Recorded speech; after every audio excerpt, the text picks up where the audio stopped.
ଆଜି ସକାଳୁ ସକାଳୁ ବାପା ନେଇ ଆସିଲେ ମାଛ। ତାପରେ ଭାଉଜ ନେଇଗଲେ ସେ ମାଛକୁ ଭଲ ଭାବରେ ଧୋଇ ଦେଇକି ନେଇ ଆସିଲେ। ଦେନ୍ ଆଣି ଦେଖନ୍ତୁ ଭାଉଜ ଭଲ ଭାବରେ ସଫା କରିଦେଇଛନ୍ତି। ତାପରେ ବସେଇଦେଲେ ଚୁଲିରେ କଢ଼େଇ। ବରଂ ସେଇ ମାଛ ଦିହରେ ଲୁଣ ହଳଦୀ ପକେଇ ଦେଇ ସେଥିରେ ଭଲ ଭାବରେ ଗୋଳେଇ ଦେଇ ଭାଉଜ ତେଲ କଢ଼ାରେ ତେଲ ପକେଇଦେଲେ। ଦେନ୍ ଏପଟେ ମାଛକୁ ଆଉ ଟିକେ ଭଲ ଭାବରେ ଗୋଳେଇ ଦେଇଲେ। ସେପଟରେ ଆମର ତେଲ ଗରମ ବି ହେଇଯାଇଥିଲା। ଭାଉଜ ସେଥିରେ ମାଛ ପକେଇଦେଲେ। ଦେଖନ୍ତୁ କେତେ ସୁନ୍ଦର ଭାଜିଦେଲେ। ଦେନ୍ ପୁଣି ସେକେଣ୍ଡ ଥର ପକେଇଦେଲେ ମାଛକୁ। ପୁଣି ଥରେ ଦେନ୍ ତାପରେ ଭାଉଜ ତାକୁ ସେକେଣ୍ଡ ଥର ଭାଜିଦେଲେ। ତାପରେ ସେଥିରେ ଆଳୁ ପକେଇଦେଲେ। ଆଳୁରେ ଲୁଣ ଟିକେ ପକେଇଦେଲେ। ସେ ଆଳୁ ଲାଲ ହେଲା ପର୍ଯ୍ୟନ୍ତ ଛାଡ଼ିଦେଲେ। ଦେନ୍ ଆଳୁ ହେଲା ପରେ ଯେଉଁ ତା ଦେହରେ ମସଲା ପକେଇଦେଲେ। ସେଇ ତେଲରେ ମସଲା ପକେଇ ଦେଇ ସେଥିରେ ଟମାଟର ପକେଇଦେଲେ। ପକେଇ ଦେଇ ତାକୁ ଟିକେ ସମୟ କଷିଦେଲେ। କଷିଦେଲା ପରେ ଦେଖନ୍ତୁ ତା ଦେହରେ ଲୁଣ ହଳଦୀ ପକେଇ ପୁଣି ଟିକେ କଷିବା ପାଇଁ ଛାଡ଼ିଦେଲେ।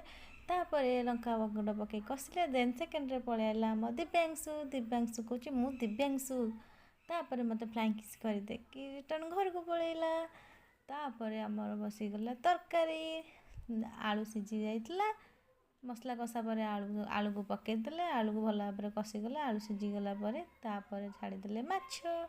ହେଇଗଲା ଆମ ମାଛ ତରକାରୀ କମ୍ପ୍ଲିଟ୍।